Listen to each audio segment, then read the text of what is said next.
Krishna basin పరివాహక ప్రాంతాలలోని ప్రాజెక్టులన్నీ నిండుకుండలా మారుతున్నటువంటి పరిస్థితి కృష్ణా పరివాహక ప్రాంతంలో కనిపిస్తుంది. కృష్ణా బేసిన్లోని తొలి ప్రాజెక్టు జూరాల ప్రాజెక్టుకు భారీగా వరద నీరు వచ్చి చేరుతుంది.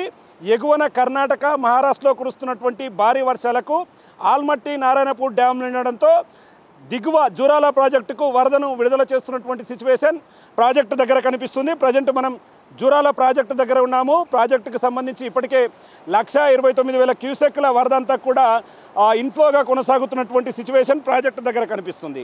ఇక ముఖ్యంగా ఎన్నడూ లేని విధంగా ఈ ఏడాది జూరాల ప్రాజెక్టుకు ముందస్తు వరద కొనసాగుతుండడంతో ఆయకట్టు రైతులు సంతోషం వ్యక్తం చేస్తున్నారు. సాధారణంగా జూలై చివరి వారంలో మొదలయ్యేటటువంటి ఈ యొక్క సాగు పనులు ప్రస్తుతం ప్రాజెక్టుకు నీరు రావడంతో ఇప్పటికే పనులు ప్రారంభించినటువంటి సిచ్యువేషన్ కనపడుతుంది. ఇక ప్రాజెక్టుకు సంబంధించి 1,29,000 క్యూసెక్కుల వరద ఇన్ఫ్లోగా వచ్చి చేరుతుండడంతో 1,20,000 క్యూసెక్కుల నీటిని శ్రీశైలం దిగువకు విడుదల చేస్తున్నటువంటి పరిస్థితి ప్రాజెక్టు దగ్గర కనిపిస్తుంది. ఇప్పటికే శ్రీశైలం ప్రాజెక్టుకు సంబంధించి 215 టీఎంసీల నీటి సామర్థ్యం ఉన్నటువంటి శ్రీశైలంలో వరద నీరు అధికంగా వచ్చి చేరుతుండడంతో ఇప్పటికే ప్రాజెక్టుకు సంబంధించినటువంటి గేట్లను ఎత్తి నాగార్జున సాగర్కు వరదను విడుదల చేస్తున్నటువంటి పరిస్థితి కనిపిస్తుంది. ఇక ఓవరాల్గా జూరాల ప్రాజెక్టు దగ్గర ప్రస్తుత పరిస్థితిని తీసుకుంటే ప్రాజెక్టు నీటి సామర్థ్యం 9.657 టీఎంసీలు కాగా ప్రస్తుతం 7.157 టీఎంసీలుగా కూడా కొనసాగుతున్నటువంటి పరిస్థితి ప్రాజెక్టు దగ్గర కనిపిస్తుంది. ఇక తుంగభద్రకు సంబంధించి కర్ణాటకలో ఎగువన కురుస్తున్నటువంటి వర్షాలకు కర్ణాటకలోని హోస్పేట్ తుంగభద్ర డ్యామ్ కూడా వరద ఉధృతి కొనసాగుతుంది. దీంతో తుంగభద్ర డ్యామ్కు సంబంధించి 19 క్రస్ట్ గేట్లను ఎత్తి 60,000 క్యూసెక్ల వాటర్ను కూడా తుంగభద్ర నదిలోకి విడుదల చేస్తున్నారు. ఇదంతా కూడా మొత్తంగా ఒకవైపు తుంగభద్ర, మరోవైపు జూరాల ప్రాజెక్టుకు సంబంధించి సుంకేసుల కూడా రాజోలికి సంబంధించి సుంకేసుల డ్యామ్కు సంబంధించి వరద ఉధృతి కొనసాగుతుండడంతో ప్రాజెక్టుకు సంబంధించినటువంటి 17 గేట్లను ఎత్తి 67,218 క్యూసెక్ల వాటర్ను దిగువకు విడుదల చేస్తున్నారు.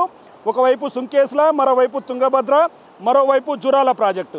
ఈ ప్రాజెక్టులకు సంబంధించినటువంటి వాటర్ అంతా కూడా అధిక మొత్తంలో శ్రీశైలం దిగువకు వెళుతుండడం, అక్కడ శ్రీశైలం దగ్గర కూడా వరద నీరు క్రమక్రమంగా పెరుగుతుండడంతో అక్కడ శ్రీశైలంకి సంబంధించినటువంటి గేట్లన్నీ కూడా ఎత్తి నాగార్జున సాగర్ దిగువకు వాటర్ను రిలీజ్ చేస్తున్నటువంటి పరిస్థితి కనిపిస్తుంది. ఇక ఓవరాల్గా ఈ యొక్క కృష్ణా పరివాహక ప్రాంతాల్లోని అన్ని ప్రాజెక్టులు కూడా నిండుకుండలా మారడంతో అధికారులు దీని మీద ప్రత్యేకమైనటువంటి దృష్టి సారించారు. ఇక జూరాల ప్రాజెక్టుకు సంబంధించి గేట్లను పైకెత్తి శ్రీశైలం దిగువకు విడుదల చేస్తున్నారు. ప్రాజెక్టుకు సంబంధించినటువంటి కుడి ఎడమ కాలువల ద్వారా కూడా సాగుకు వాటర్ రిలీజ్ చేస్తున్నారు అధికారులు.